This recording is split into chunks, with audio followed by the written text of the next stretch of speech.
I'm originally from the south side of Chicago, born and raised. And my parents are from Puerto Rico. Oh, snap. That's right, I'm on the East Coast. We actually exist out here.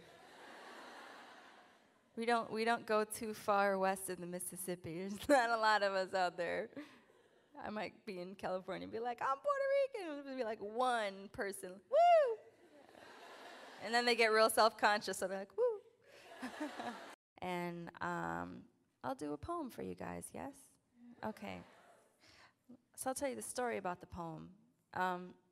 When my neighborhood started to change a little bit, different folks started to move in, we started to get a lot of Palestinian and Jordanian immigrants into the neighborhood, a lot of Mexican immigrants into the neighborhood, and a lot of African American folks moving in from the east side over to the west. And so it became this kind of little United Nations and stuff, right? So when I was going to school, a lot of my friends were Mexican.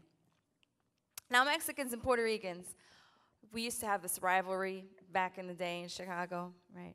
And but one of the things that used to happen with my friends, we used to tease each other about a whole lot of different things. And they used to tease me about the way I spoke Spanish, right? So we used to make like all these inappropriate jokes about each other, and they used to say things to me like, yeah, well, all y'all do is eat pork.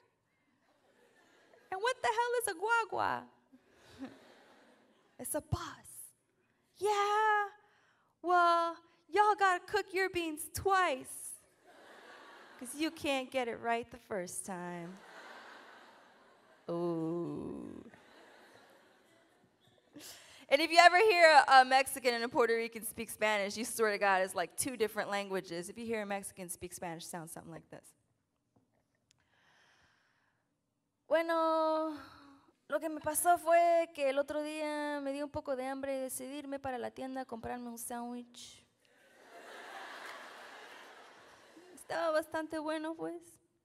And you hear a Puerto Rican talk about the same thing. Let me like, diablo, lo que pasó fue que el otro día me dio un hambre del carajo, me fui para la tienda a comprarme un sándwich con una soda, esa mierda estaba bien buena, tú sabes. And this is for all of our grandmothers.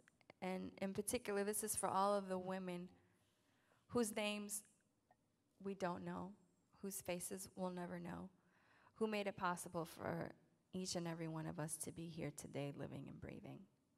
And so I want you to just think about that for a moment, to think about some woman that you'll never know,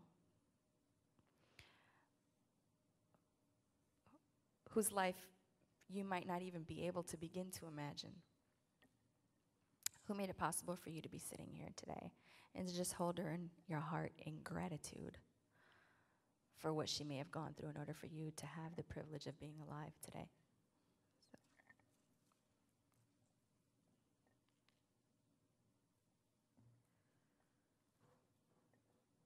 Soy milagrosa, soy milagrosa, soy historia de la luz, soy estrella sobre el mar, soy milagrosa. Soy milagrosa,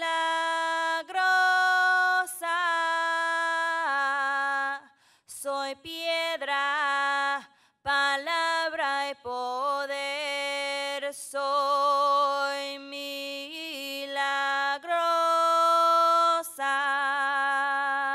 Abuela, our common thread began in my mama's womb.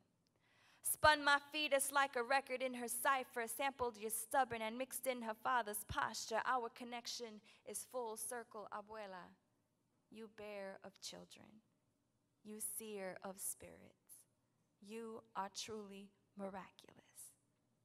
You are the whispers of litanies and white tablecloths. Your melody is captured in the spilled candle wax of my skin. My tongue's a broken needle, scratching through the grooves of a lost wisdom, trying to find a faith that beats like yours. What secrets do your bones hold?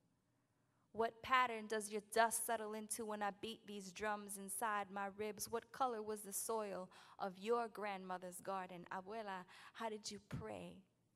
Did you store the memory of your creator in strands of hair tucked into scented soap boxes or placentas buried under avocado trees? What reservoir did you pull your faith from? Was it anything like this gumbo, this sancocho, this remix of rituals and chants sampled from muscle memory and spirits that visit my dreams that I struggle to stir into discipline to honor the unseen with these shells, this sage, these rudrashka and rosary beads, these white candles, crystals, statues, sweet water, honey, rum, and sweet grass? Abuela, how did you pray before someone told you who your God should be?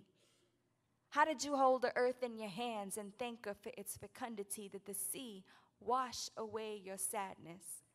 How did you humble yourself before your architect? Did you lower yourself to your knees or rock to the rhythm of ocean waves like I do? Abuela, how did you pray? Some say faith is for the weak or small-minded, but I search for your faith everywhere. Needed to reassemble myself whole from these shards of Chicago ice and island breezes so I can rewrite the songs of your silence and pain, your lonely fists broken to smile and burdens into a medley of mantras. Wish you could have shown me its shape, but I know it is here in every sacred breath, in the shadows of trees you visit me in the flicker of flames I stare into, searching for what's divine.